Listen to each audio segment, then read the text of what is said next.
Hey guys, tonight we begin with the remarkable lives and even more remarkable near-death experiences of medieval mothers. The women who braved childbirth in an era when your best prenatal care was a prayer, and your midwife also moonlighted as the village gossip. So before you get comfortable, take a moment to like the video and subscribe, but only if you genuinely enjoy what I do here. And let me know in the comments where you're tuning in from and what time it is for you. It's always fascinating to see who's joining us from around the world. Congratulations, you've managed to get pregnant without modern medicine, without ovulation tracking, and probably without much personal space. Welcome to medieval motherhood, where your womb is now public property and science is mostly vibes. You don't pee on a stick. Instead, you pee in a clay pot, and someone examines it for colour, bubbles, or whether it smells like female essence. That's the closest you'll get to diagnostics. One herbalist might drop a needle in your urine and watch to see if it rusts.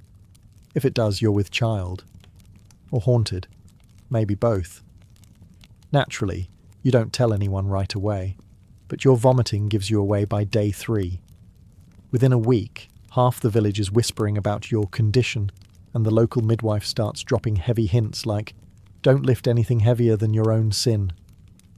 Your diet becomes a circus of contradictions. No eels, they'll make the child slippery. No cabbage, it breeds flatulence and heresy. And absolutely no rabbit meat, unless you want your child to grow up with wild eyes.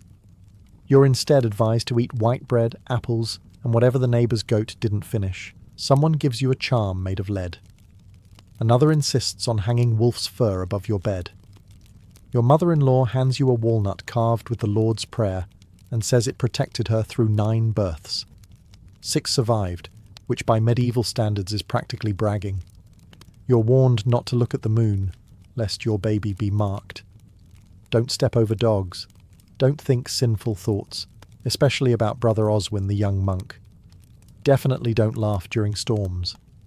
Everything leaves a mark. The local priest advises confession, just in case your moral failings are contagious.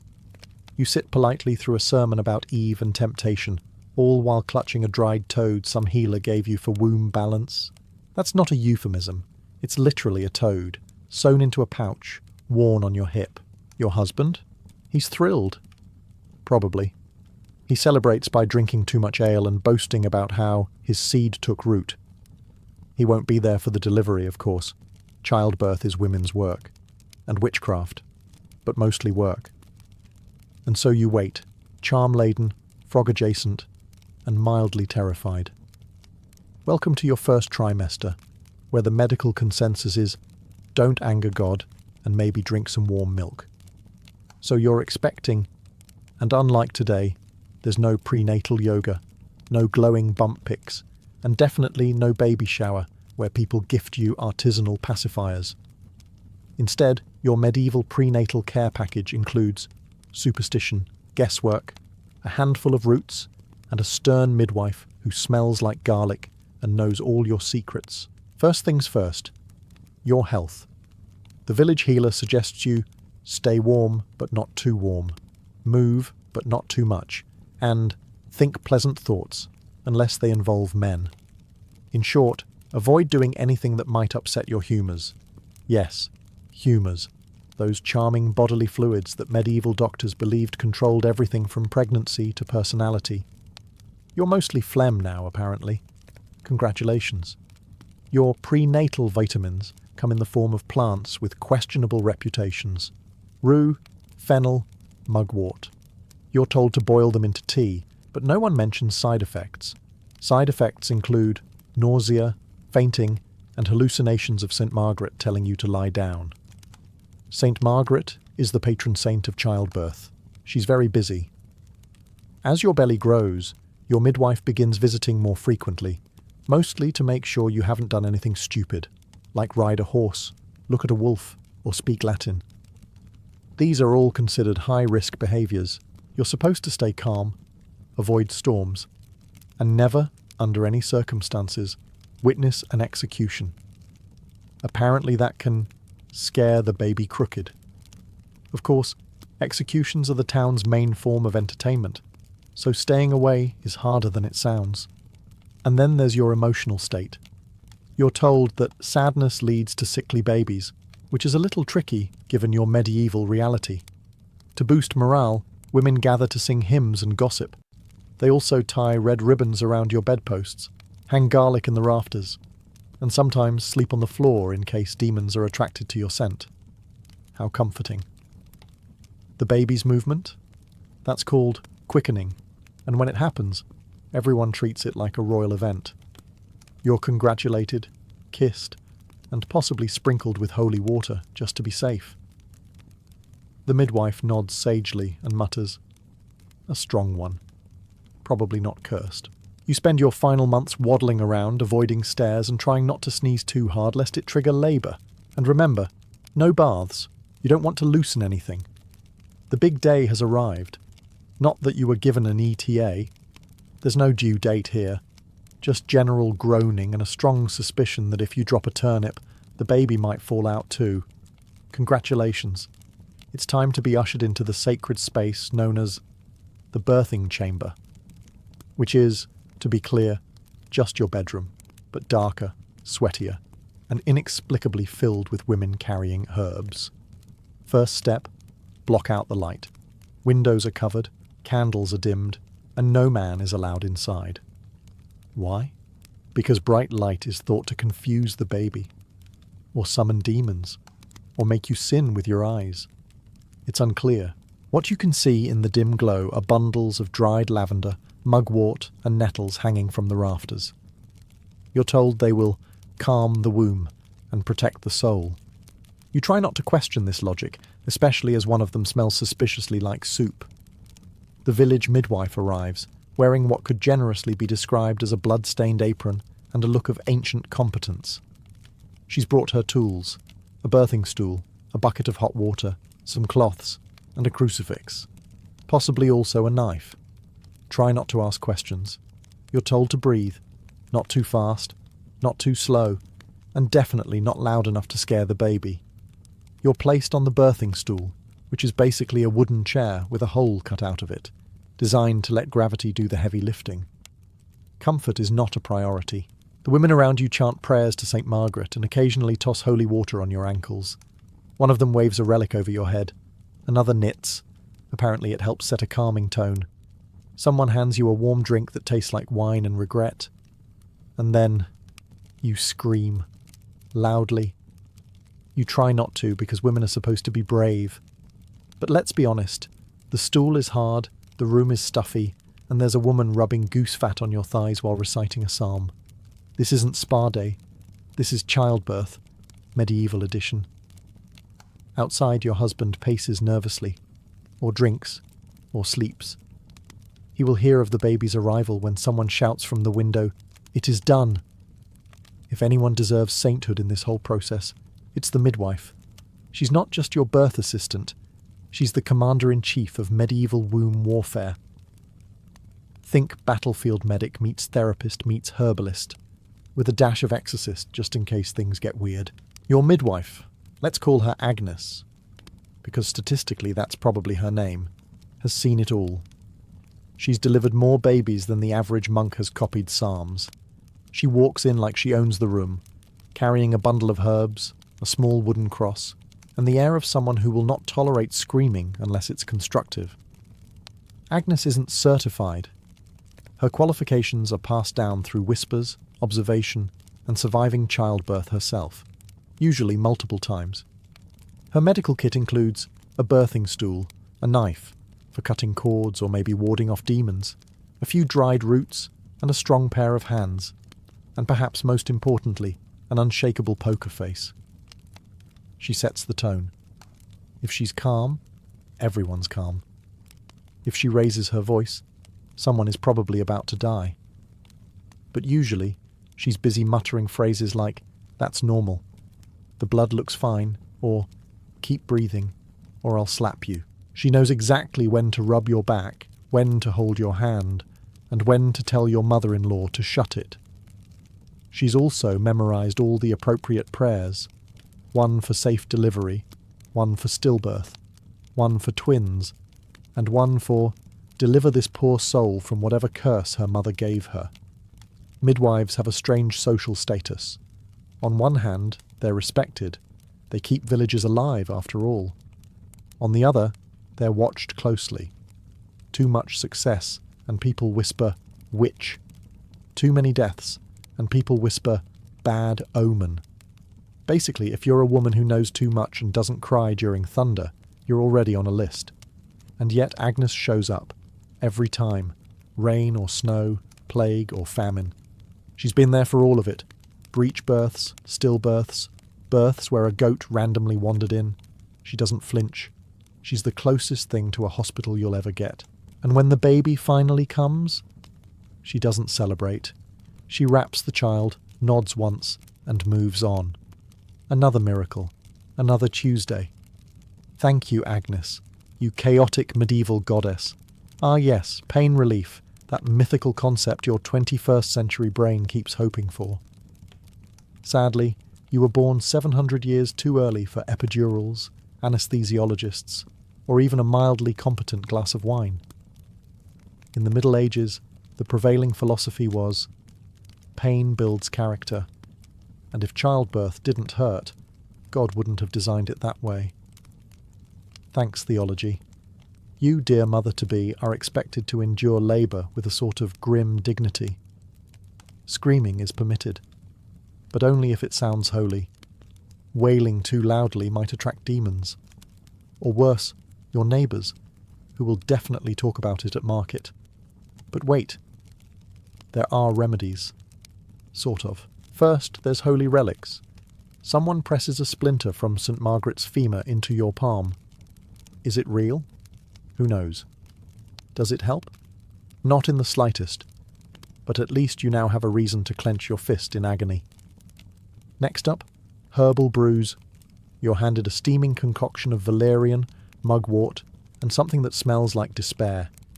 It tastes worse than it smells, and halfway through drinking it, you begin to wonder if pain relief just means distracting your taste buds while your uterus stages a coup. You might also be encouraged to bite on leather, wood, or a tightly woven cloth. Not for medical purposes, of course. It just keeps you from scaring the other pregnant women.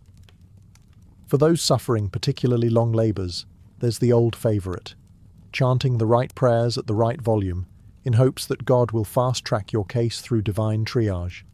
Bonus points if a priest is nearby. Penalty points if he looks terrified and leaves. And finally, the midwife's hands. Surprisingly effective, but not because of technique. More because she's old, strong, and very persuasive. She says things like, "Don't be a coward," or "Your grandmother had 12," or simply, "Push, or I'll curse you myself." In short, your pain management options are as follows: hope, prayer, and the dulcet tones of distant livestock. But don't worry, the agony will pass. Eventually. Probably. Maybe.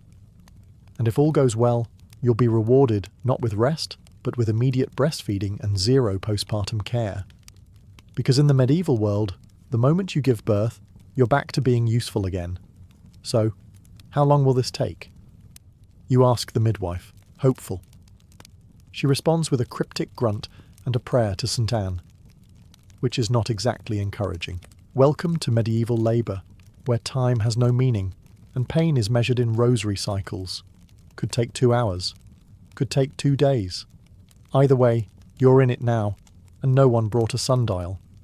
You sit on the birthing stool, then lie down, then squat, then pace, then kneel, then curse.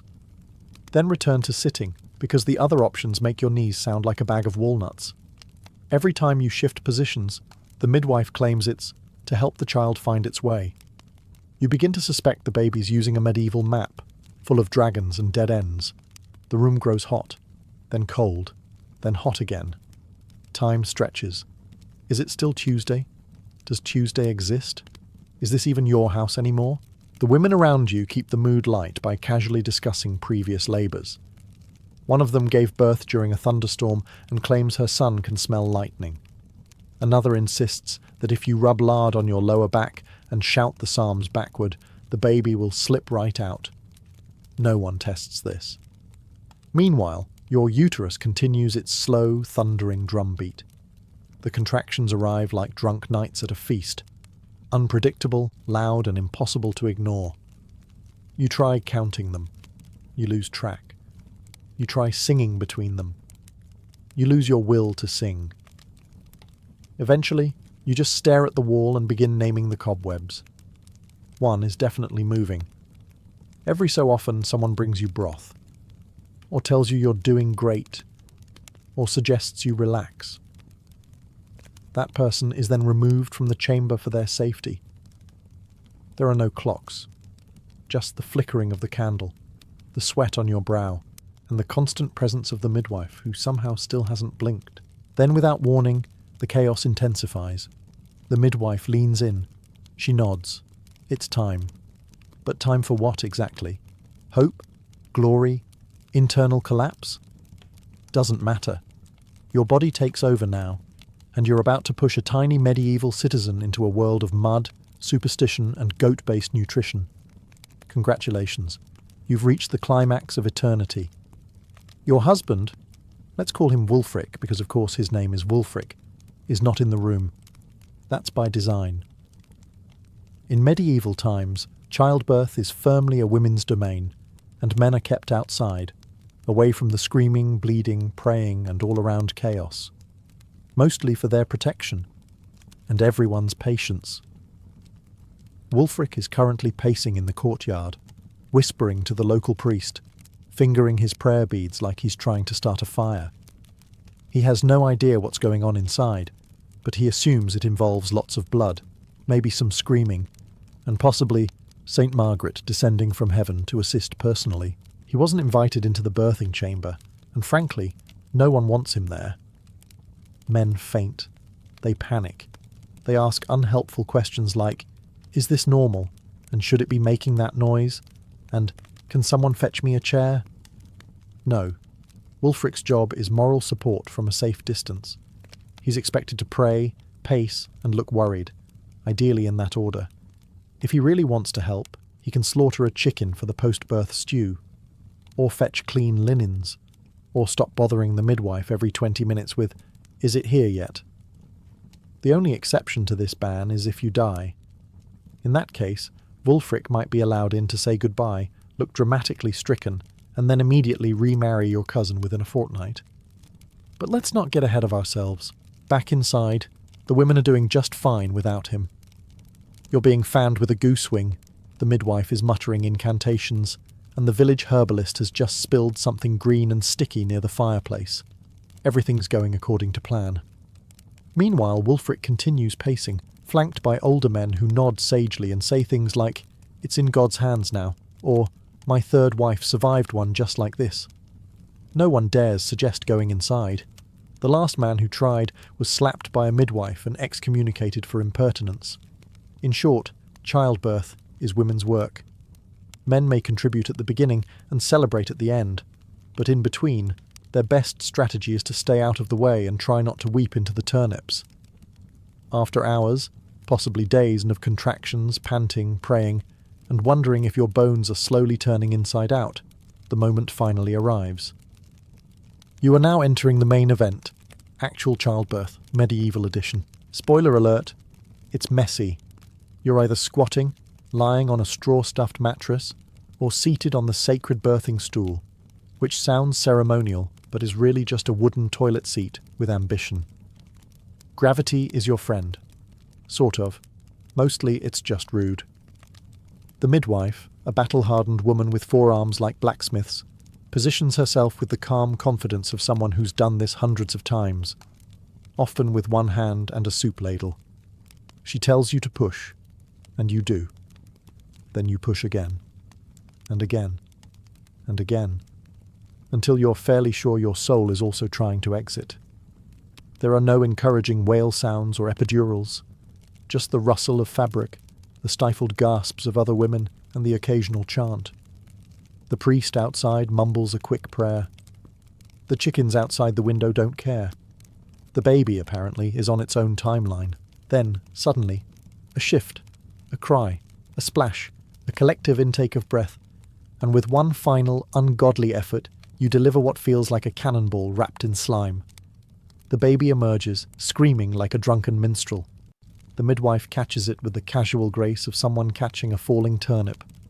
She immediately declares the sex, gives the child a quick inspection to make sure it has all the expected limbs, and slaps its bottom, not for health, but for tradition and general medieval satisfaction. You? You're panting, sweating, possibly hallucinating St. Bridget, but you're alive. And somehow, so is this tiny, goo-covered, red-faced person wailing in your arms. The cord is tied with linen thread. Eventually, it will be cut using a knife that may or may not have recently been used to gut fish. But hey, antiseptic isn't invented yet, so what's the worst that could happen? You've done it. You've given birth in the Middle Ages, and no one fainted, no one died, yet, and your name will now be whispered with awe among the village women, unless the next baby comes in 13 months, in which case you'll be back on the stool sooner than you think. You've given birth, but there's no crying, no midwife declaring the sex. Just silence. In medieval times, stillbirths are tragically common, and terrifying not only for emotional reasons but spiritual ones. Because here's the catch. If your baby isn't baptized, their soul won't go to heaven. It might not even make it to purgatory. Instead, they end up in limbo, which is like a cosmic waiting room with no toys, no snacks, and no exit. Naturally, this causes panic. The midwife immediately shifts from calm birth attendant to emergency priest in training. She dashes for the holy water, or at least water someone once called holy. If there's none around, wine, river water, or spit will do in a pinch. The theology is flexible when salvation's on the line.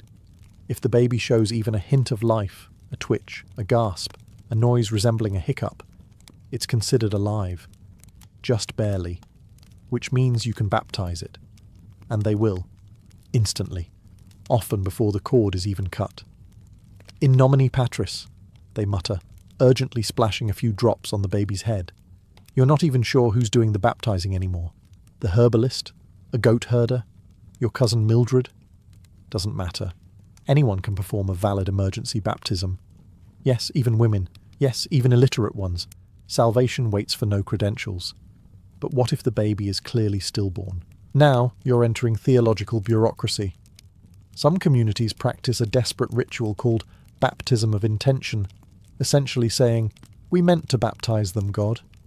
Others believe in baptism by desire, or even conditional baptism, just in case the baby was secretly alive for half a second.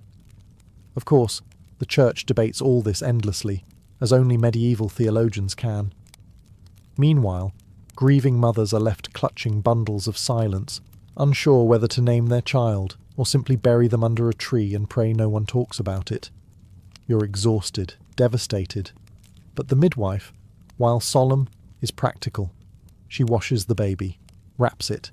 If baptism was achieved, the infant is treated like a tiny saint. If not, well, the village priest will mutter something vague and hopeful during burial. It's the best they can offer. And somehow, life, in all its messy uncertainty, goes on. Congratulations. You've just survived childbirth in the Middle Ages.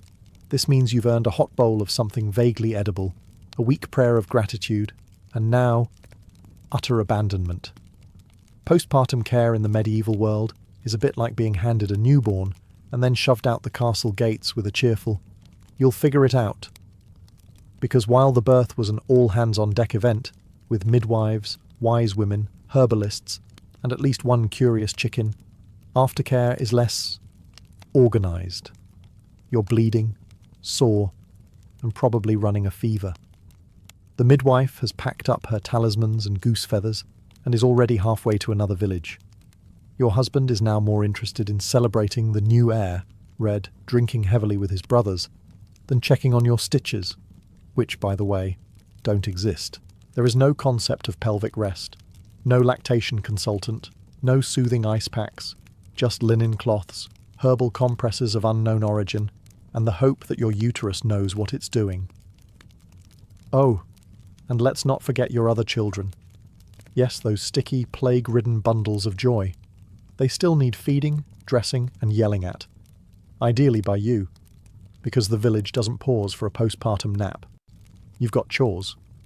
Sheep don't milk themselves after all. Feeling faint from blood loss? That's normal. Experiencing melancholy? That's demons. If you cry too much or seem distant, the priest might be called to sprinkle you. If that doesn't work, it's probably because you didn't pray hard enough during labour. Again, best of luck. In some communities there's a churching ritual, a formal purification to let you return to society, because obviously childbirth made you spiritually unclean. Until then, you're basically in quarantine, but without the luxury of being left alone. You might get a few gifts: bread, maybe some cheese, possibly a second-hand baby blanket someone found in a chest. No casseroles, no flowers, definitely no congratulatory Instagram post. The baby gets all the attention. You get back to work. Your recovery plan is simple. Don't die. If you can manage that, you're doing better than at least 30% of your peers. You've bled, screamed, torn, emotionally or otherwise, and survived the battlefield that is medieval childbirth. Surely now you get a reward. Perhaps a feast? A long nap?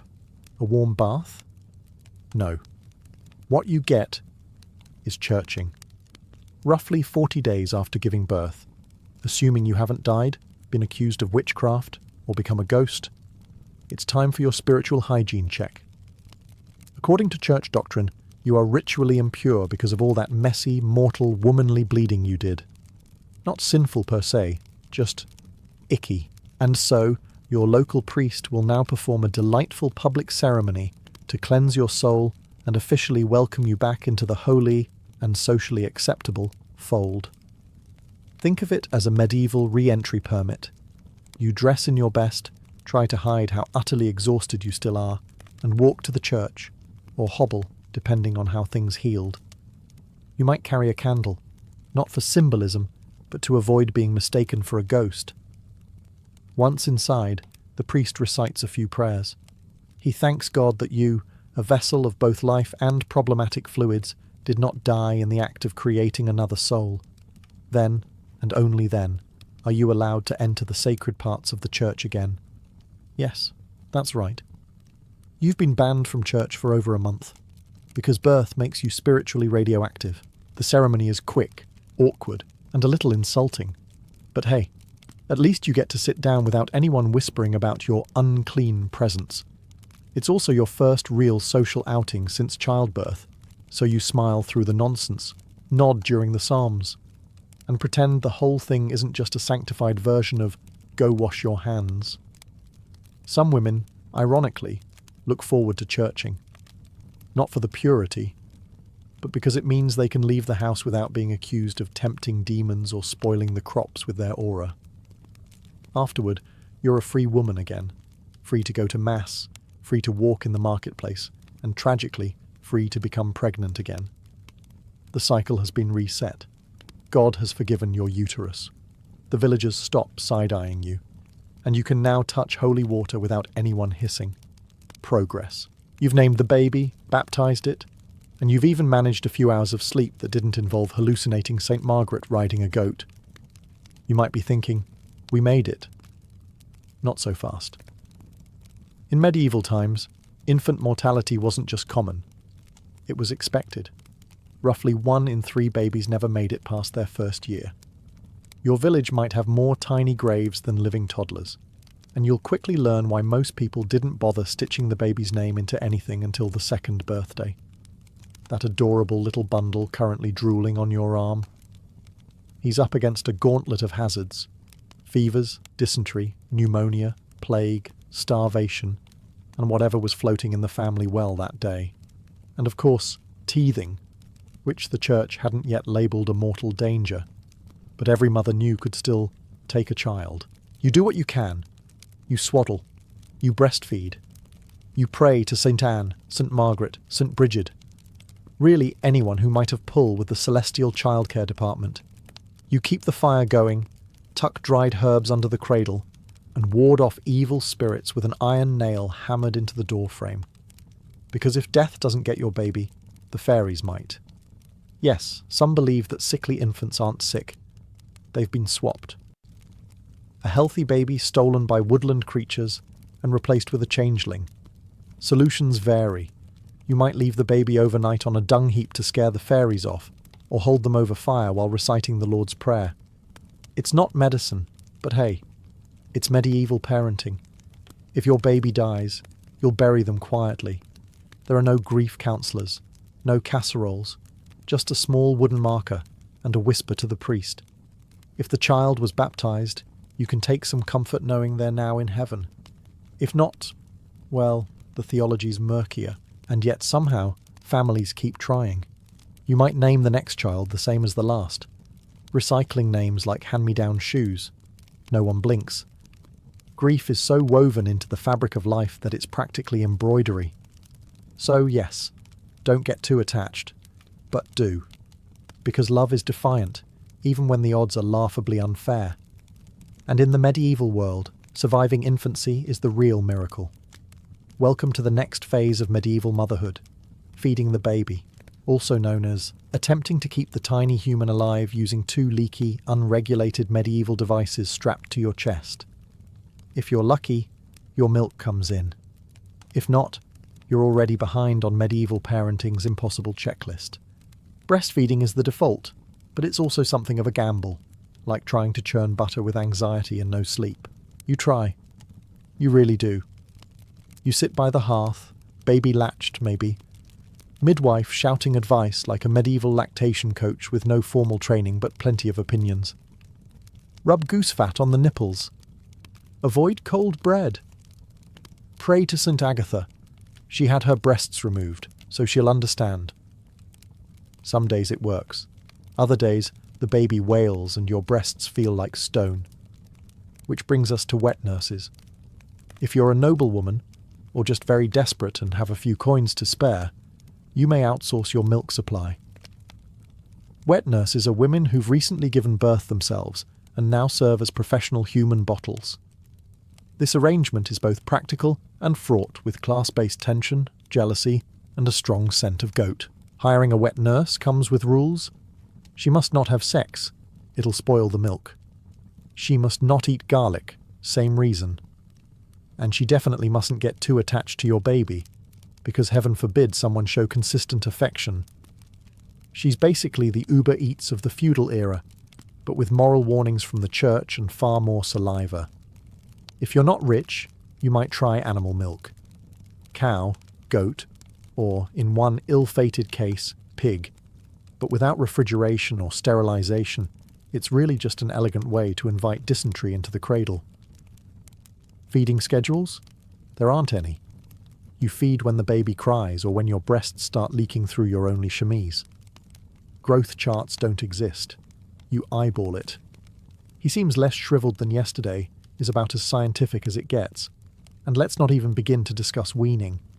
That's a whole separate gamble involving gruel, chewed bread, and occasionally wine-soaked cloth. Still, if your baby is gaining weight, breathing steadily, and not vomiting up demons, you're probably winning. You've survived childbirth, avoided infection, navigated wet nurses and ghost babies, and even been officially uncleaned by the church. Surely now you can enjoy a few peaceful years of parenting?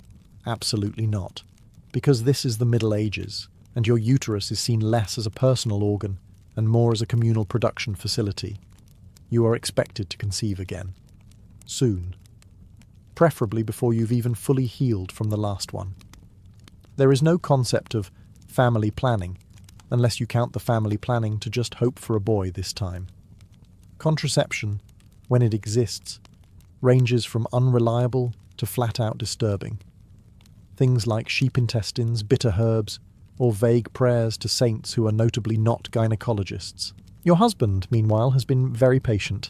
A full 40 days of abstinence while you were ritually impure. And now he's ready to resume his noble duties, which mostly involves lying down and contributing approximately 30 seconds of effort to the next potential heir. You, on the other hand, just managed to stop leaking from all available body parts and were really hoping for a year off, maybe a pilgrimage, or a nap. But no, the clock has reset, and your fertility is once again the village's favourite topic. If you're lucky, you'll go a few months without quickening, That's the medieval euphemism for fetal movement, not an enchanted Highlander duel. But don't get too comfortable. Statistically, you'll be pregnant again within 18 months. Your midwife is already making mental notes. The priest's eyes twitch every time you walk into church, as if he's wondering how soon he'll be sprinkling holy water on another screaming red blob.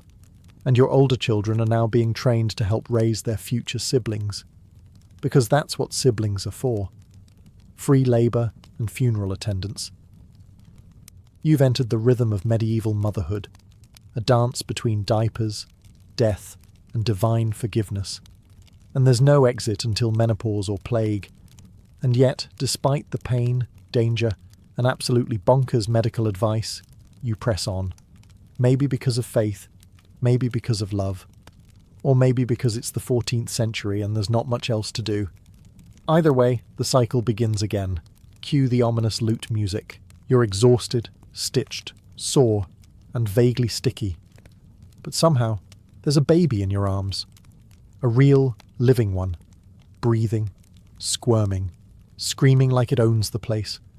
And despite everything, the herbs, the prayers, the curses, the blood, the unhelpful menfolk standing outside, it's here, alive. And that's a miracle. Because in the Middle Ages, childbirth was a bit like medieval dice. You rolled, and you hoped not to land on death by fever, breech horror, or possession by womb spirits. The church might have said it was divine providence, but any woman who survived it knew better. This was survival against all odds, stitched together with instinct and sheer stubbornness. The midwife, bless her sharp elbows, pats your head like a proud blacksmith inspecting her finest horseshoe. The priest offers a half smile, clearly unsure whether to say congratulations or thank God you're not dead. You glance down at this red, squishy creature and think, how on earth do I keep you alive? You have no manuals, no paediatricians, no baby monitors, just intuition, breast milk, and an ancient talisman dangling near the cradle to keep demons at bay. Parenting, but medieval edition. And yet, something inside you knows you'll try, again and again. Because even though your world is filled with mud, firewood, and diseases with names that sound like tavern curses, this tiny heartbeat changes everything. It's hope bundled in linen, a future wrapped in mashed peas and potential. Soon, the neighbours will arrive with bread, superstitions, and unsolicited advice. The wet nurse will show up. You'll be told to avoid eels, butter, strong emotions, and songs in minor key. All for the baby's health, of course. You'll try to make sense of it. But for now, in this flickering half-light, you breathe. You cradle. You cry a little.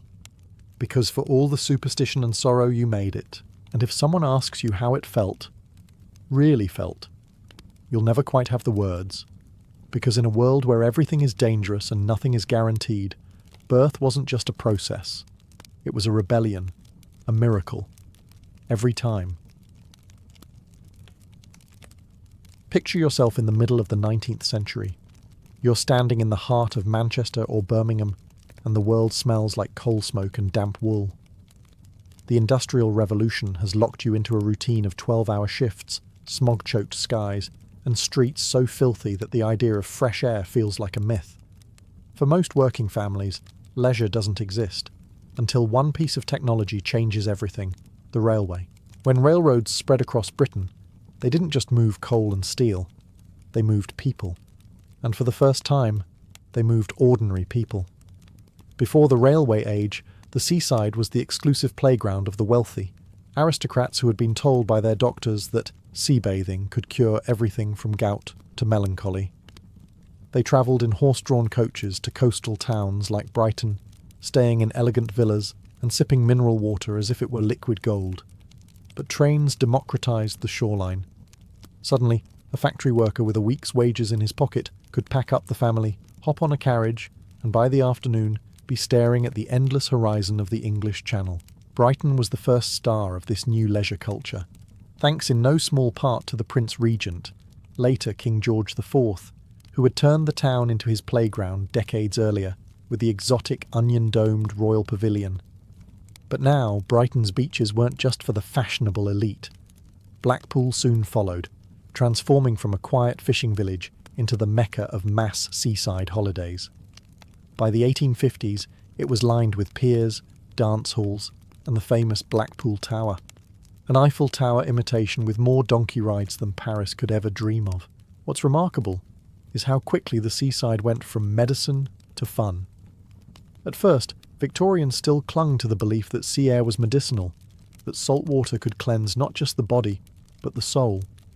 But when you give working families sunshine, ice cream, and a chance to escape the choking city, something magical happens. The seaside became a release valve for the pressures of industrial life, a place where children could run wild, men could loosen their collars, and women could finally breathe without inhaling coal dust. The seaside holiday was born not in the mansions of the aristocracy, but in the steam and smoke of the railway age, and Britain would never look at leisure the same way again. Once trains made the coast accessible, seaside towns were transformed almost overnight.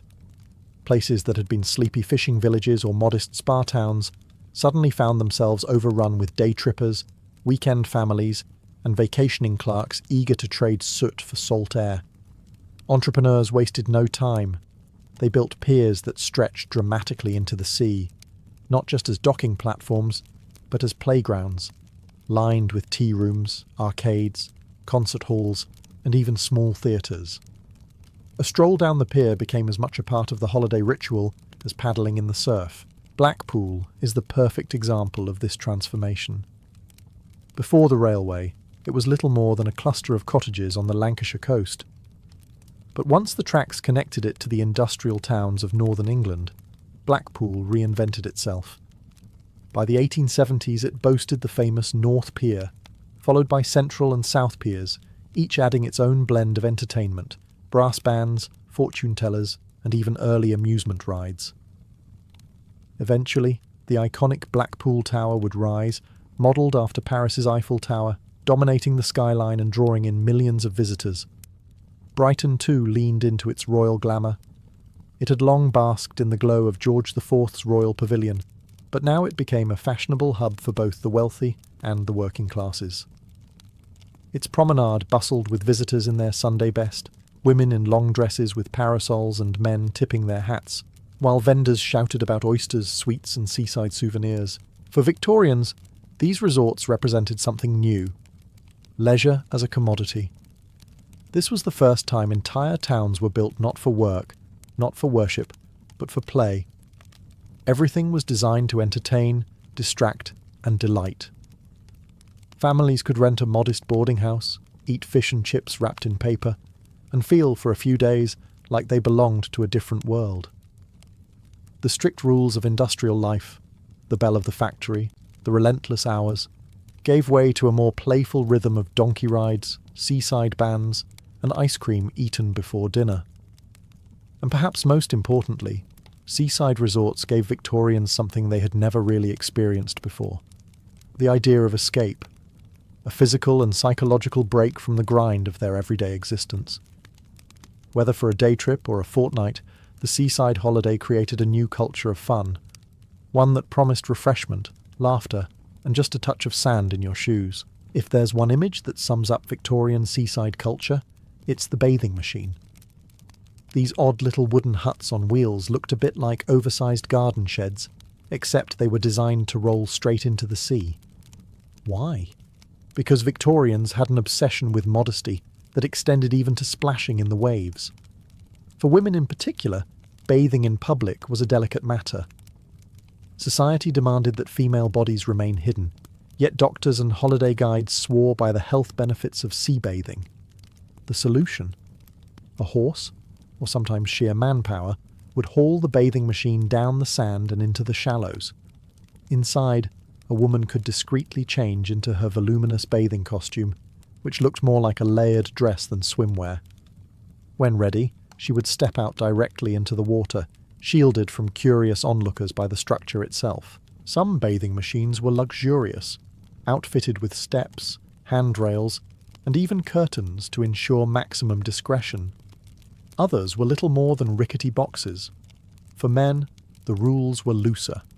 At some resorts, they were allowed to strip down to the waist and run straight into the waves. But even then, Victorian etiquette usually demanded some form of modest costume. The days of modern bikinis were, needless to say, still a century away. The real enforcers of seaside morality were the so-called dippers. These attendants, often strong women in coastal towns, helped guide bathers into the surf, sometimes quite literally dragging them into the waves for maximum invigoration. To a Victorian bather, the cold shock of the sea was believed to jolt the system into better health. To us, it probably felt more like punishment. Bathing machines soon became iconic features of every respectable beach. In Brighton, Scarborough, and Blackpool, they lined the shores like caravans at a festival. Holidaymakers accepted them not just as practical, but as essential. Without them, the whole notion of a family-friendly seaside outing would have been scandalous. Of course, the strictness of the rules began to loosen by the late Victorian era. Resorts that catered to working-class families were more relaxed, and young people soon found ways to flirt, splash, and enjoy the waves beyond the eyes of propriety. Still, the bathing machine stands as a perfect symbol of Victorian seaside life. Half leisure, half repression, and fully peculiar. No Victorian seaside holiday was complete without a stomach full of sugary delights and a turn on the sand with a donkey. Resorts quickly realised that fresh air alone wouldn't keep people entertained, so they filled the beach with food stalls, novelty rides, and treats that became synonymous with summer. Ice cream, for example, was a true sensation. The credit often goes to Carlo Gatti, a Swiss-Italian immigrant who helped popularise the idea of serving ices to the masses. Previously, chilled desserts had been luxuries reserved for the wealthy, since ice itself had to be cut from frozen lakes and stored in insulated ice houses. But by the mid-19th century, better transport and the clever use of ice imports meant that a humble factory worker could hand his child a penny lick, literally a small glass dish of ice cream meant to be licked clean and returned. Health regulations weren't exactly a thing yet. Hygiene was optional, but the thrill of cold sweetness on a hot day was unforgettable. And then there were donkey rides. Imagine being a child from the industrial north, stepping onto a sandy beach for the first time. The sea looks endless, the horizon impossible. And then someone offers you the chance to climb onto a small, slightly grumpy donkey and plod along the shoreline. It was the highlight of countless Victorian children's holidays. Donkey rides became so iconic that postcards from Blackpool, Brighton and Scarborough often featured rows of donkeys in their tacky saddles, waiting for eager riders. Other treats included sticks of rock candy, hard sugar sweets with the resort's name spelled right through the middle, and oysters, which at the time were cheap street food rather than luxury dining. Vendors pushed carts along the promenade, hawking gingerbread, fish and chips and peanuts. The seaside became a carnival of tastes and smells, a place where even a modest family could afford a little indulgence. Of course, the moral guardians weren't always pleased. Religious critics sometimes muttered that seaside fun distracted workers from their duties or encouraged idleness. But for the families trudging home, sunburnt and sticky-fingered, those donkey rides and ice creams weren't moral lapses, they were memories. The Victorian seaside was built not just on the promise of health and sea air, but on the sheer joy of simple pleasures, sweet, salty, sandy, and just a little bit silly. If the beach was the stage, then the pier was the theatre of the Victorian seaside. These wooden structures reached dramatically into the sea, offering not only a place to promenade, but also a hub of entertainment that defined the holiday experience.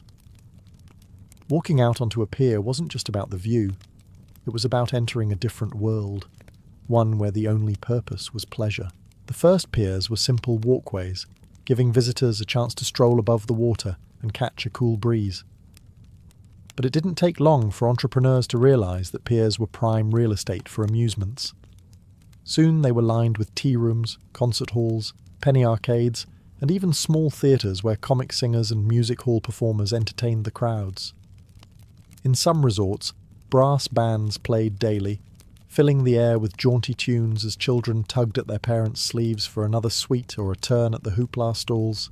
Blackpool led the way with its North Pier in 1863, later followed by Central and South Piers. Each had its own distinct personality. The North was elegant, appealing to middle-class families who wanted refinement with their sea air. The Central was noisier, packed with shows and rides. And the South embraced spectacle, with dancing and variety acts. Brighton's West Pier and Palace Pier soon became equally famous, drawing throngs of holidaymakers eager for seaside glamour. The pier was also the perfect place for people watching. Victorians loved a good promenade. Men and women, dressed in their finest holiday clothes, would walk slowly up and down, exchanging nods and glances, as though the pier were one long catwalk. A seaside stroll could lead to flirtation, gossip, or simply the joy of being seen. For working families, the pier represented something radical, a space where everyone was invited. You didn't need to be wealthy to enjoy the brass band or the comic routines. A penny could buy you laughter, a memory, or at least a sticky bag of toffee. The seaside pier turned leisure into something collective, where the classes mingled, boundaries blurred, and the waves below kept up their endless applause. In short, the pier was where Victorian Britain learned how to have fun together. Sunburn, silly songs, and all. For Victorians, the seaside wasn't just about fun, it was also about health. In fact, the whole seaside craze began with doctors recommending salt water and sea air as miracle cures. Long before donkey rides and sticks of rock candy, the beach was a kind of outdoor hospital.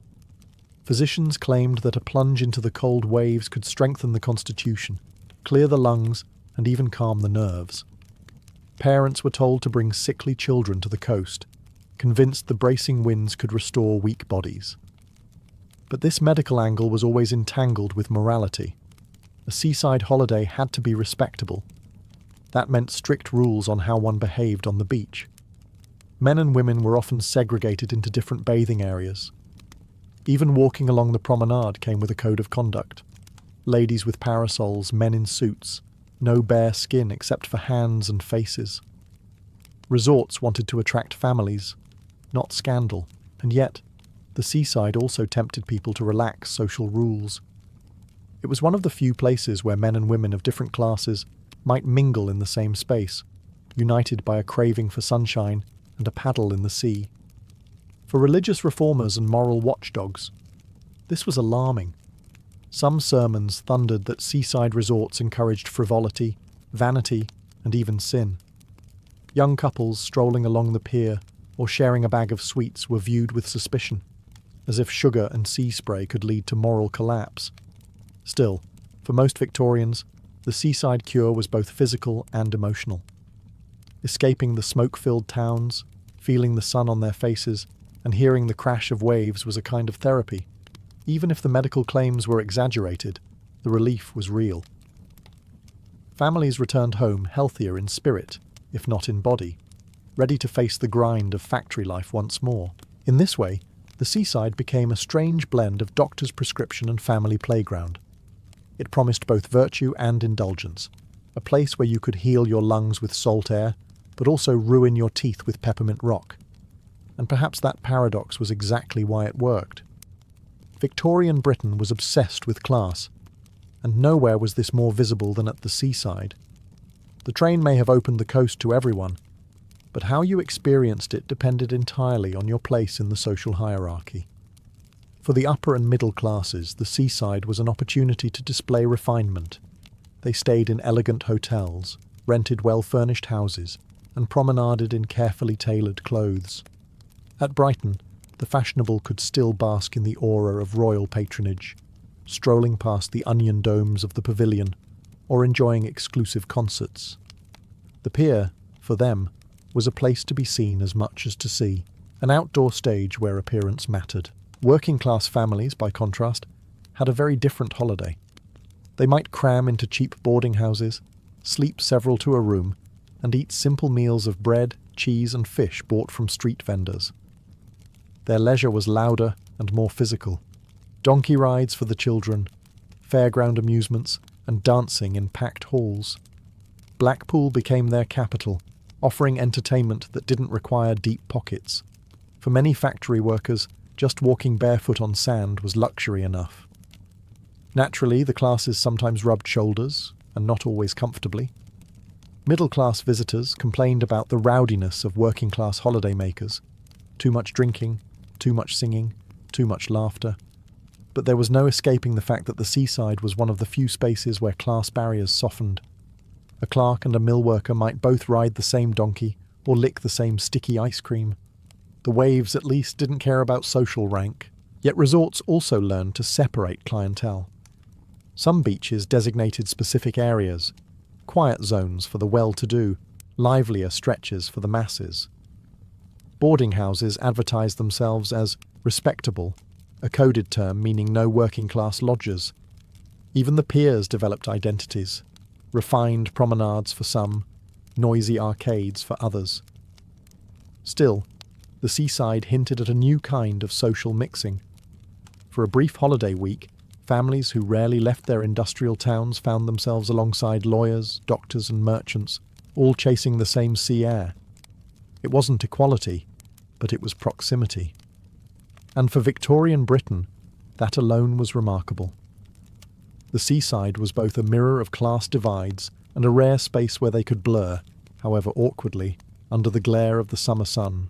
For Victorian children, the seaside was nothing short of paradise. At home, their lives were often cramped and disciplined. In the factory towns, streets were dirty, play was limited, and fresh air was scarce. But on the beach, suddenly, there was space to run, water to splash in, and an endless supply of sand waiting to be moulded into castles. For many working-class children, their first sight of the ocean was a revelation, an adventure that etched itself into memory forever. Donkey rides were, of course, a classic highlight. A penny or two could buy a child a slow, wobbly trot along the sands, clutching the reins as though commanding a mighty steed. Donkeys became such icons of the Victorian seaside that families often posed for photographs beside them, proof that their little ones had truly done the seaside. And when not on donkeyback, children scurried about with tin buckets and wooden spades, digging moats or attempting ambitious sand fortresses destined to collapse with the tide. But it wasn't all innocent play. Parents and guardians often viewed the beach as a kind of natural nursery, a place where children could be toughened up. Sea bathing was prescribed for even the youngest, with mothers and dippers dunking squirming toddlers into the icy surf in the name of health. The screams may not have sounded joyful, but Victorians were convinced that the shock of salt water was good for a child's constitution. Entertainment tailored to children soon flourished. Punch and Judy puppet shows became seaside staples, with their slapstick violence and shrill voices drawing laughter from crowds of little ones. Vendors sold sticks of rock candy and gingerbread men, small luxuries that turned sticky fingers and smiling faces into permanent seaside memories. Middle and upper-class children, meanwhile, experienced the beach differently. Their play was more supervised, their bathing costumes more elaborate, and their amusements more genteel, pony rides, promenades, or carefully planned excursions with tutors and governesses. Still, the magic of the seaside cut across class lines. Whether building sandcastles or clutching an ice cream, children discovered freedom at the shore that simply didn't exist back home. The seaside, in many ways, redefined childhood for the Victorians. It offered play, health, and escape all rolled into one. For parents, it was therapy. For children, it was wonder. And together, these families helped shape the seaside into the playground of a nation. By the time Queen Victoria's reign drew to a close in 1901, the seaside holiday had gone from an eccentric medical ritual to a cornerstone of British culture. What had begun as a doctor's prescription and a royal fad had transformed into a national tradition, one that would shape leisure for generations. The railways were key. They didn't just connect towns to beaches, they connected people to the very idea of escape. For the first time, working-class families experienced leisure as something they could buy, not just dream about. Blackpool, Brighton, Scarborough, and countless smaller resorts thrived because they offered the same promise: a temporary break from the grinding routine of industrial life. The infrastructure built in this period also left a permanent mark. The piers, promenades, and pavilions of the Victorian age became icons of the British coast. Blackpool Tower, Brighton Pier, and the grand hotels of Scarborough still stand today as reminders of a time when holiday-making was both spectacle and necessity. Even the humble bathing machine, long obsolete, survives in postcards, paintings, and museum exhibits, symbols of Victorian modesty and eccentricity rolled into one. More importantly, Victorian seaside holidays reshaped attitudes toward family life, leisure, and health. They made play legitimate. They taught a nation that taking time away from work wasn't laziness, it was refreshment. For children, they created magical memories of sand, donkeys, and ice cream. For adults, they offered a glimpse of freedom, even if only for a week. Of course, the seaside would continue to evolve in the 20th century. Amusement parks, cinemas, and later cheap overseas flights would change holiday culture forever. But the Victorian foundations remained.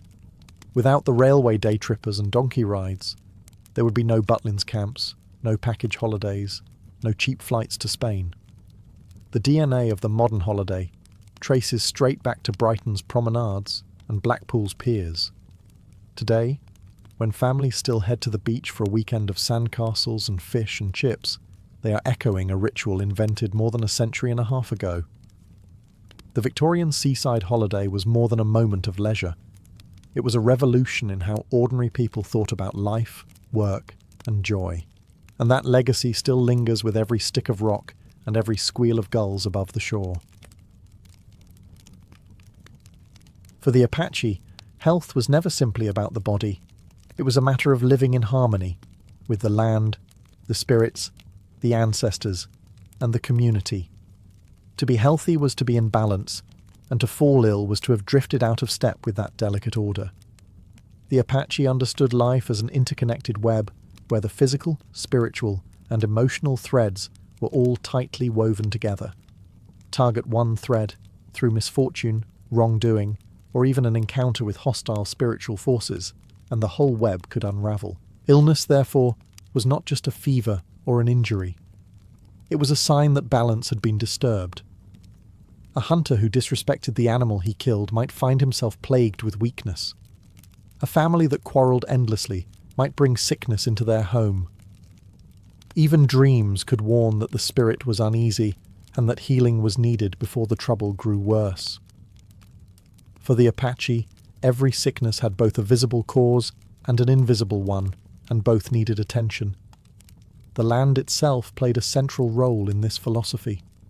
Mountains, rivers, animals, and plants were not seen as background scenery, but as living relatives, each with its own spirit. To harm nature carelessly was to wound oneself. To treat the earth with respect was to invite her healing powers. This meant that healing could never be confined to a single patient. It was a communal and environmental effort, a restoration of the larger balance in which the individual lived. At the heart of this worldview stood the medicine men, guardians of harmony and interpreters of imbalance. They were not only healers of the body, but also mediators between the human and spirit worlds. When illness struck, people sought their guidance not just for a cure, but for an understanding.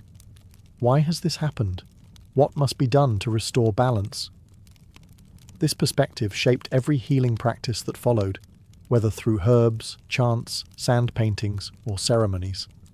The true goal was never only to ease pain or fight disease.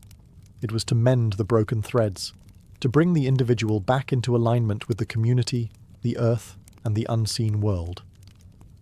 For the Apache, healing was not a quick fix. It was a journey back into harmony, a reminder that health was not owned, but shared. In Apache tradition, the medicine man was more than a healer. He was a spiritual guide, counselor, and protector of the community. His role combined the duties of a doctor, a priest, and a storyteller, yet it went even deeper. He was the one entrusted with knowledge passed down through generations, knowledge of herbs, chants, and ceremonies that maintained the balance of life itself. Becoming a medicine man was not a casual choice. It required years of apprenticeship, learning from elders who carefully selected their students. Apprenticeship was long and rigorous, involving memorization of sacred chants, understanding the spiritual significance of each herb, and mastering rituals that demanded precision. Every gesture, every word, every symbol had meaning. A mistake could lessen the power of a ceremony, or worse, invite harm instead of healing. Medicine men were also chosen for their calling. Sometimes, a vision or dream signaled that an individual was destined for this path. Illness or a brush with death could also mark someone as spiritually gifted, believed to have touched the world of the spirits and returned with new insight. From that moment, their life became dedicated to serving others. Their responsibilities extended far beyond the sick room. A medicine man might be asked to bless a hunting party, protect warriors before battle, or preside over ceremonies marking life's milestones. He maintained the songs and stories that linked the Apache to their ancestors and to the natural world. His chants weren't simply words, they were bridges between realms, calls to the spirit forces that governed health and harmony. The community placed immense trust in medicine men, yet they carried heavy burdens. Healing was not always guaranteed, and failure could bring doubt or blame. Still, the medicine man was a central figure, embodying both hope and continuity. His presence reminded people that sickness, loss, or fear were never faced alone. There was always someone standing between them and the unseen, striving to bring balance back.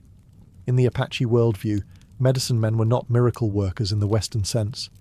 They were guardians of tradition, channels of sacred knowledge, and keepers of balance. Their power came not from themselves, but from their ability to align human life with the greater harmony of the universe. Among the Apache, the natural world was not just a backdrop, it was a pharmacy, a sacred storehouse of medicine. Every plant, root, and mineral had potential power, and the knowledge of how to use them was carefully preserved by medicine men and women.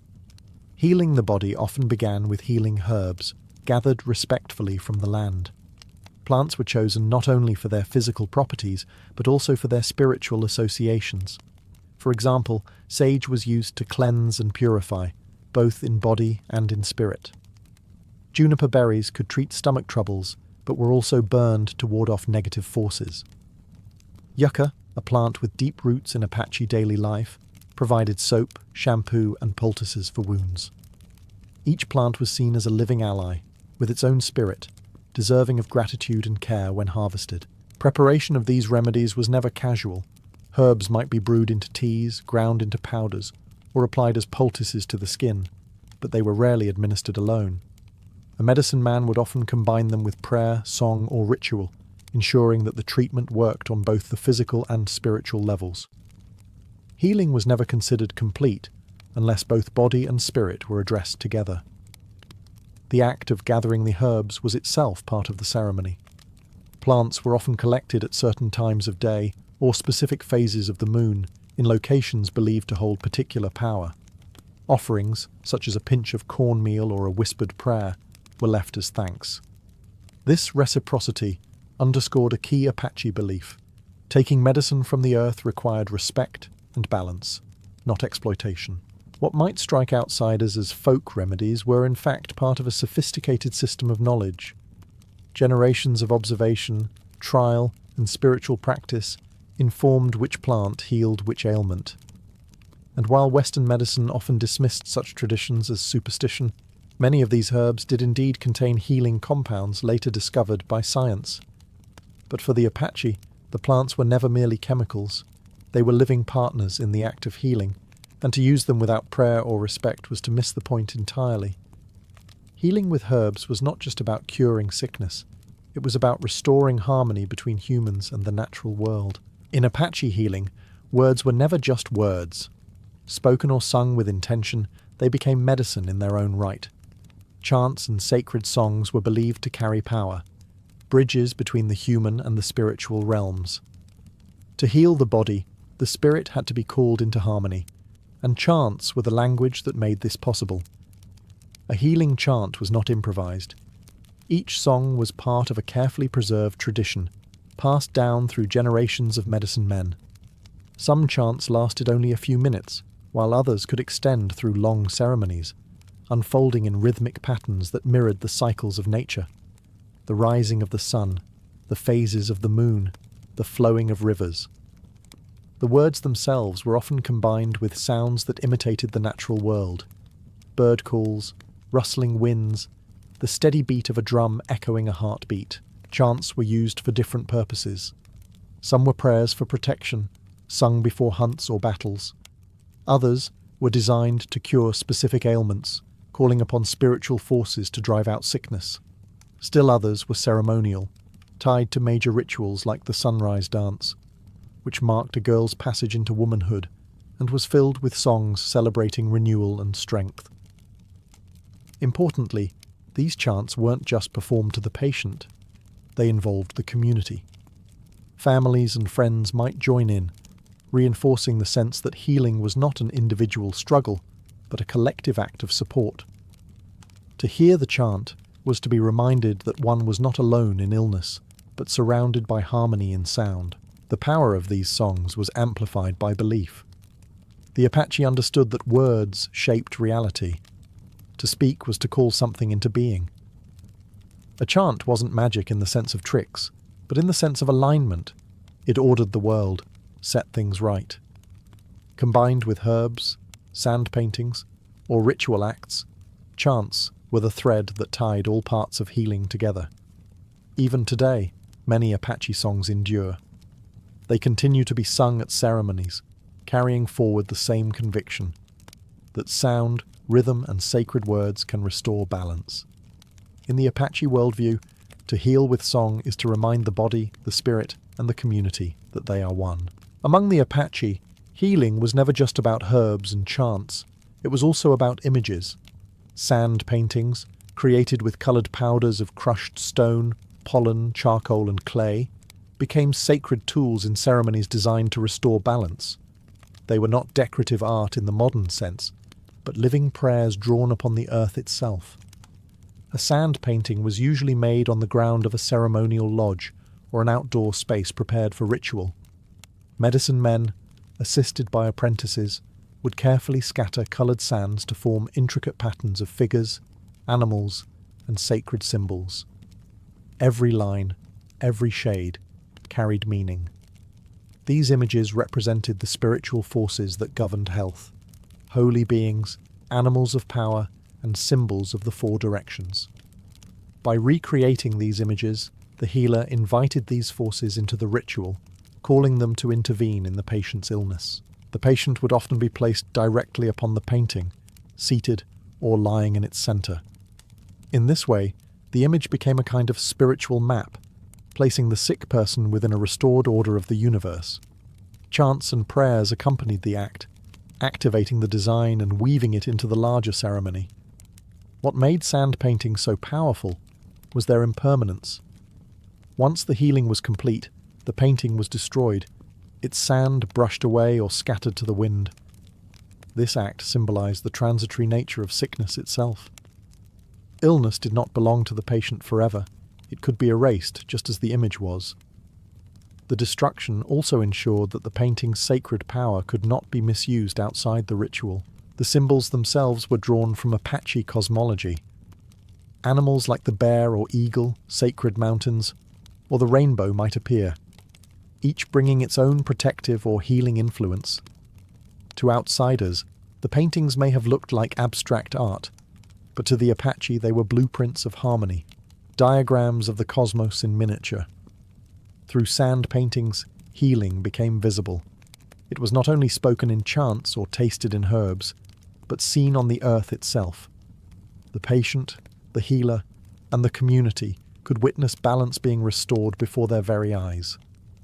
For the Apache, true healing was rarely a private act. It unfolded in ceremony, where the patient, the healer, and the entire community came together to restore balance. These rituals were more than treatments. They were sacred performances that bound people to each other and to the unseen forces of the world. Ceremonies could last for hours or even days, depending on the gravity of the illness or the purpose of the ritual. They combined song, prayer, dance, and symbolic acts, weaving together all the strands of Apache healing, herbs, sand paintings, chants, into a single, unified experience. The setting itself was carefully prepared, a ceremonial lodge or open-air space purified with smoke and aligned with the 4 sacred directions. Every detail mattered, because every detail reflected the cosmic order that healing sought to restore. Central to these ceremonies was participation. Healing was not a passive experience where a patient simply received treatment. Instead, the patient became the focus of collective energy, surrounded by family, friends, and fellow tribespeople who added their prayers and presence to the process. In this way, illness was addressed not as a private misfortune, but as a disruption that touched the entire community. When one person was out of harmony, everyone felt it. One of the most important ceremonies was the night chant, a ritual that invoked powerful holy beings to cleanse sickness and restore health.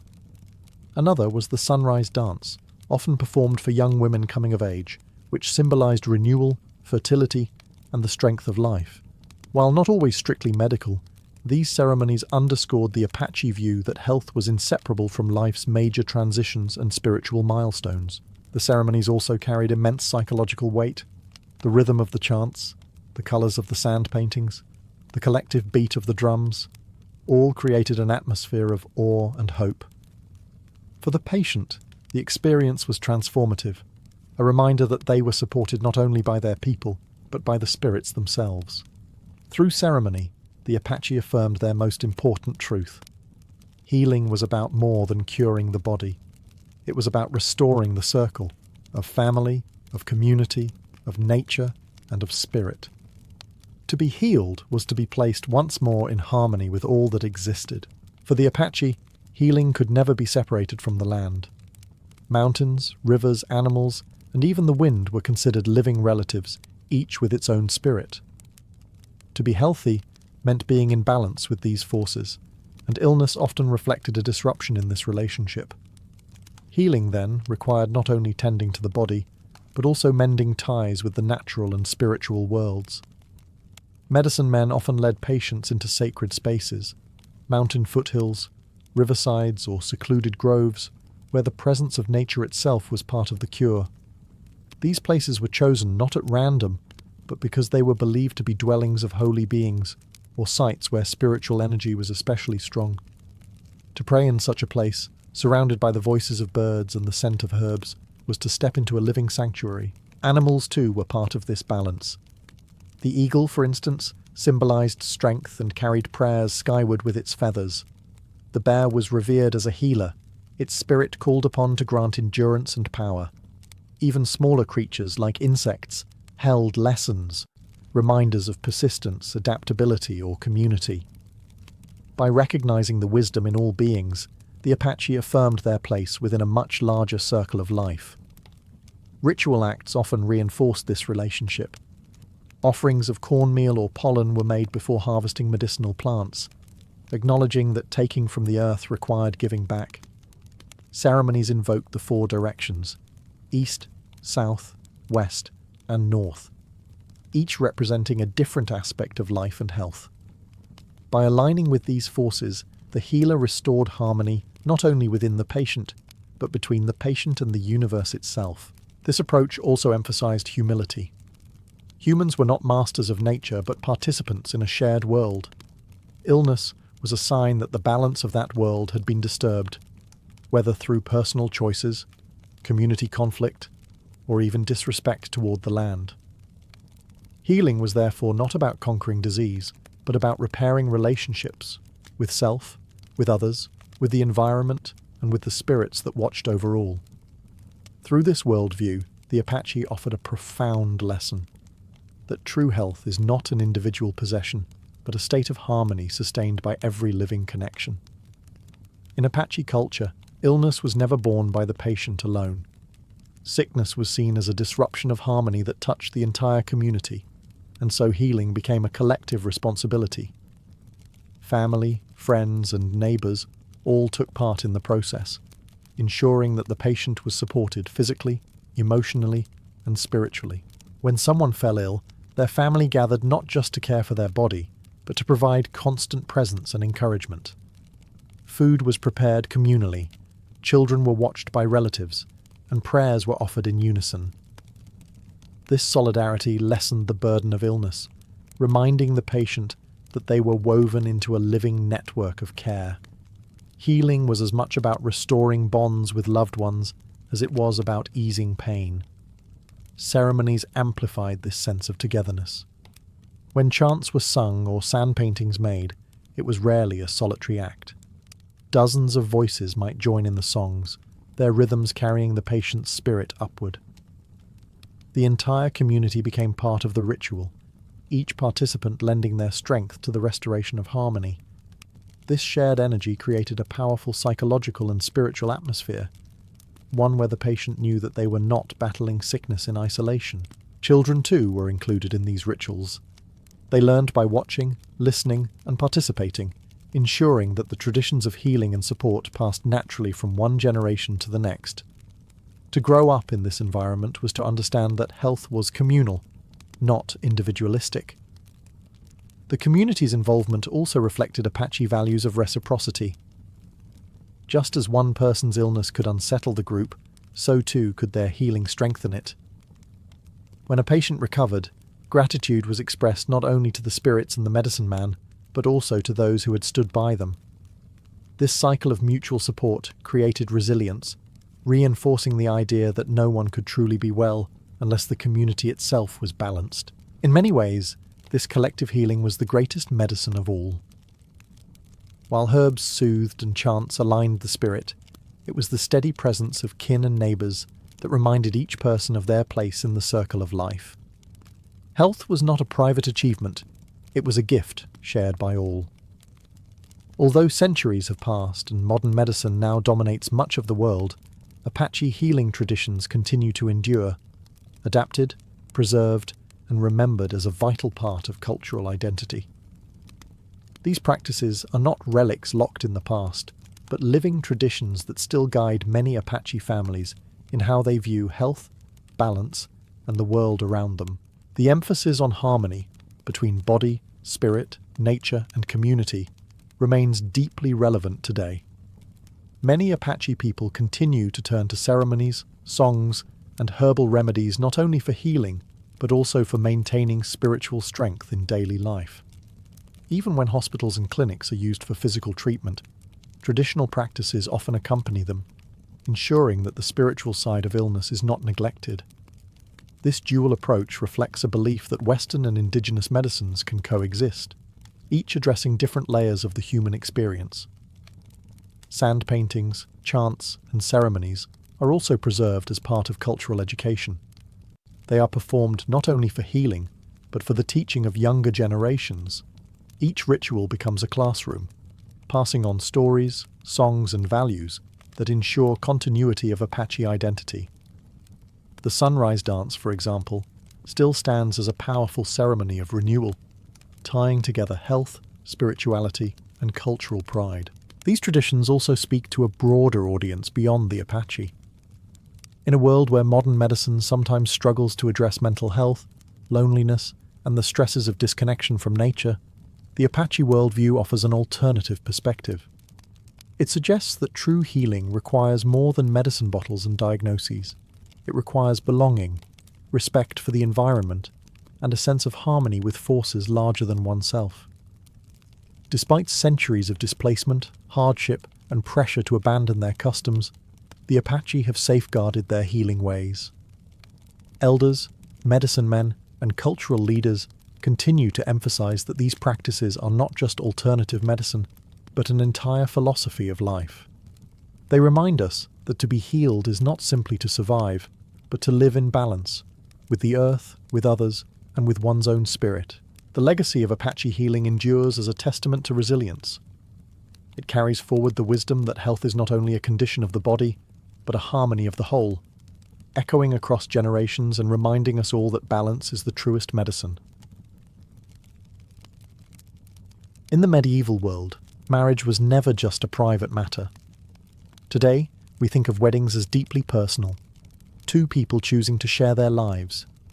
But in the Middle Ages, a wedding was as much about families, land, alliances and reputation as it was about love.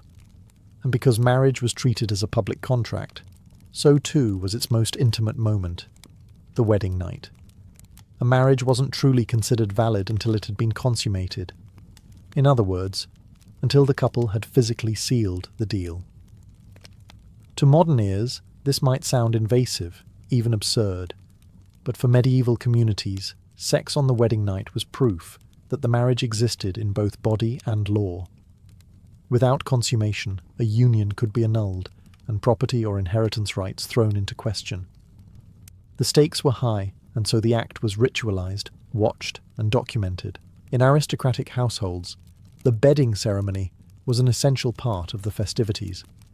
Guests often escorted the bride and groom to their chamber in a noisy procession filled with music, laughter, and bawdy jokes.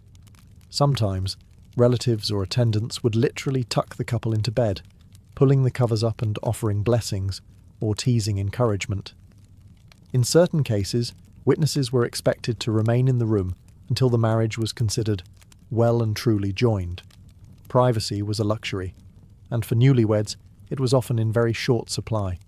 For peasants, the rituals were less formal, but no less communal. Villagers might gather outside the bridal chamber, singing ribald songs or banging pots to mark the occasion.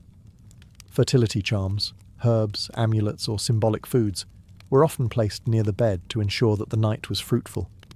Because children were the ultimate goal of marriage, the pressure to consummate quickly was enormous. The church, too, had its eyes on the wedding bed.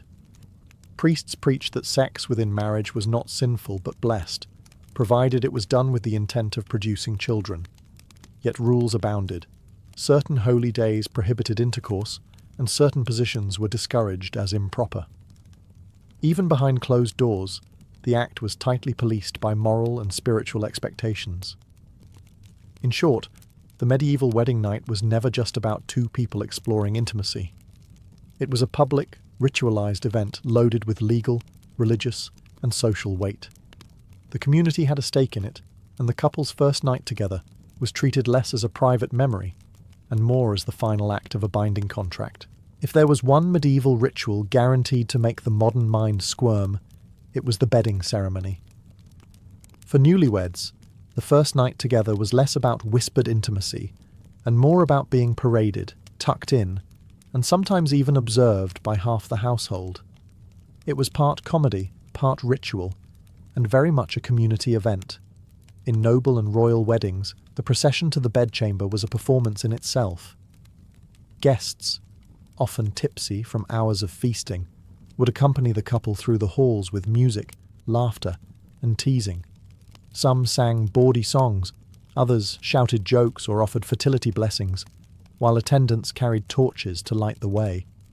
In some regions, the bride's shoes or stockings were stolen, supposedly ensuring fertility, though it mostly ensured a raucous chase. Once inside the chamber, the real ritual began. The couple was often undressed by attendants, sometimes down to their linen shirts, in full view of select witnesses.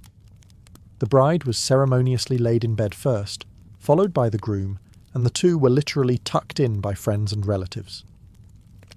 In aristocratic settings, bishops or high-ranking clergy sometimes gave a blessing over the bed itself, asking God to sanctify the union and grant children. Did people stay to watch what happened next? In some cases, yes. Particularly in royal or political marriages, witnesses might linger until they were satisfied that the couple was settled for the night. In extreme situations, usually to secure proof of consummation, trusted attendants remained until the act was, at least in part, completed. This was rare for ordinary folk, but crucial for dynasties, where legitimacy of heirs was everything. For common villagers, the bedding ceremony was less formal but no less noisy. Friends might escort the couple to their cottage while singing crude songs, banging pots, or throwing grain as a fertility charm. Privacy was still minimal. Neighbours might shout jokes through the window or sneak peeks to ensure the marriage was properly begun. To the medieval mind, all of this made perfect sense. Marriage was not private property, but a public contract, and the community had every right to ensure it was sealed. The bedding ceremony, however strange it appears to us, was seen as both protection and celebration. protection against doubts about legitimacy, and celebration of a union that bound two families, two fortunes, and hopefully the next generation. If the medieval wedding night was the grand finale of the day, then fertility was its headline act.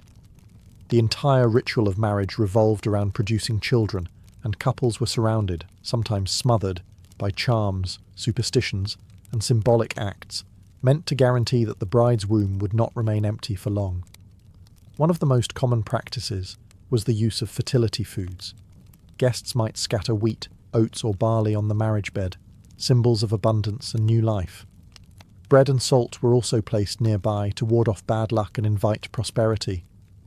Eggs, unsurprisingly, were associated with fertility, and in some regions, brides ate them before the wedding night to ensure conception. Honey, with its sticky sweetness, was consumed in large amounts, so much so that the very word honeymoon reflects this ancient association with marital fertility. Amulets and herbs were another layer of protection. Brides sometimes wore charms stitched discreetly into their gowns or hidden in their jewellery. Rue, a bitter herb, was believed to protect against infertility and the evil eye, while rosemary was used to strengthen love and memory. In some households, sprigs of juniper or yarrow were tucked under the bed, said to encourage both passion and fertility. Superstitions extended even to timing. Certain nights were considered more auspicious for consummation, while others, especially those falling on holy days or during Lent, were strictly avoided. To ignore these rules was to risk misfortune not just for the couple, but for the children they might one day have. The Church reinforced this idea, preaching that sex had to be carefully ordered, even within marriage. The community, never far away, also played its part in these superstitions. Friends and neighbours might place charms on the bedchamber door, or sing songs filled with references to fertility. Some even pelted the bridal couple with nuts or seeds, both fertility symbols, as they were led to bed. Privacy was minimal, but encouragement was abundant. For medieval couples, these traditions were not seen as optional or quaint. They were essential. Failure to follow them risked more than social embarrassment.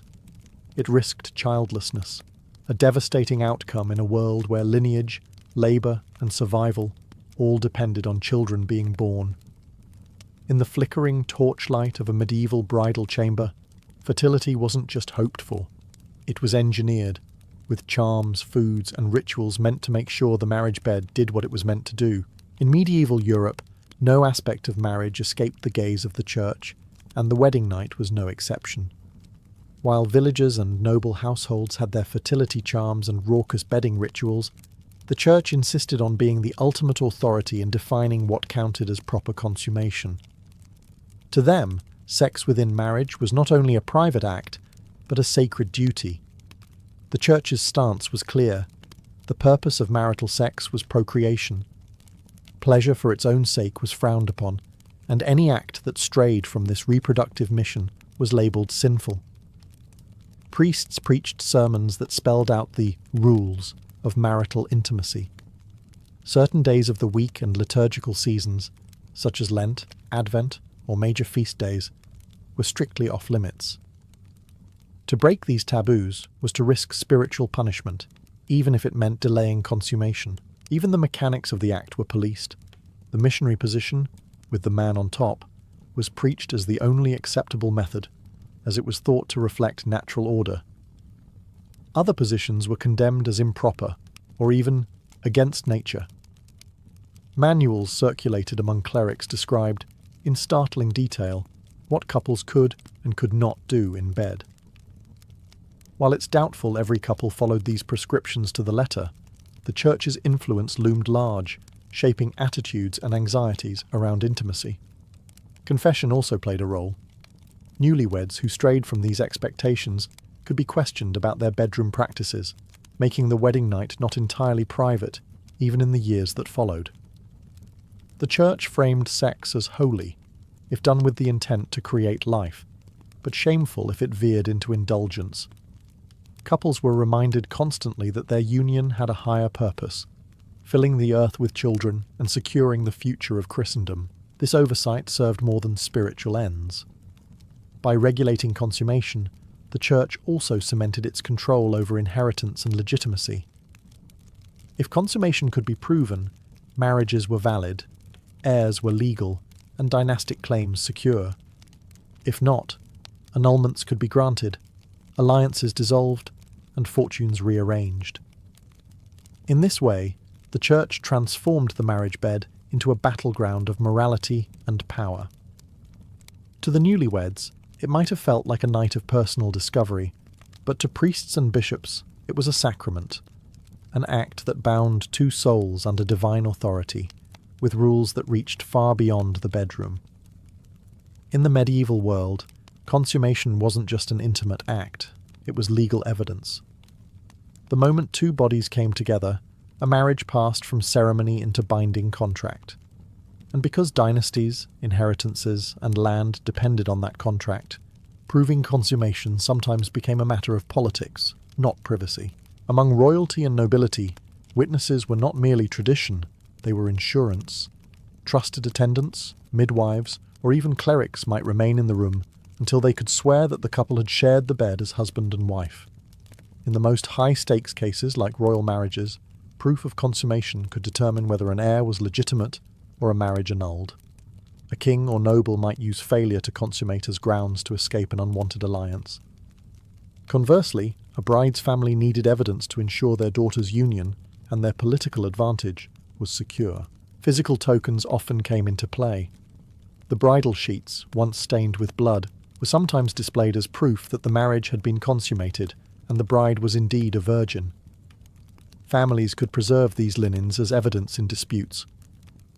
While this practice varied across regions, its existence highlights how invasive and public the private act became. A single sheet could mean the difference between an unshakable marriage bond and a scandal that rocked kingdoms. For peasants, the politics were less dramatic, but still real. A man accused of failing to consummate his marriage might face ridicule, fines, or even annulment. In some communities, neighbours expected to hear signs of the wedding night's success, whether through noise, jokes shouted through the window, or in some cases the display of symbolic tokens the next morning. The idea of proof was never far from anyone's mind, no matter the class. The church courts, too, were deeply involved. Records show countless cases where couples argued over whether a marriage had been consummated. If one spouse claimed impotence, or if no children came, the matter could end up in ecclesiastical courtrooms, where physicians and priests tried to determine the truth of what had, or hadn't, happened. In short, consummation was less about intimacy than about legitimacy. What happened in the bedchamber echoed in courts, villages, and royal palaces. For the couple, it might have been an awkward or anxious night. For everyone else, it was evidence, proof, and politics rolled into one. Few concepts carried as much weight in medieval marriage as virginity. For brides in particular, chastity was not just a personal virtue, but a commodity that shaped alliances, dowries, and family honour. The wedding night became the ultimate test, and the pressure to demonstrate purity was immense. Virginity was tied closely to religious ideals. The Church exalted the Virgin Mary as the model of womanhood, and brides were expected to reflect that purity until the moment of consummation. A virgin bride symbolized innocence, obedience, and the promise of fertility once united with her husband. Failure to prove this purity could stain not only her reputation, but that of her entire family. This expectation gave rise to rituals surrounding proof. As mentioned earlier, blood-stained sheets were sometimes displayed after the wedding night, tangible evidence that the bride's hymen had been broken. Families could keep these linens as legal proof if disputes arose over legitimacy. Of course, not every wedding produced such evidence, biology being less cooperative than social custom, but the symbolism carried enormous power regardless. For men, the rules were far looser. While noble grooms were sometimes expected to show moderation before marriage, virginity was not demanded of them in the same way.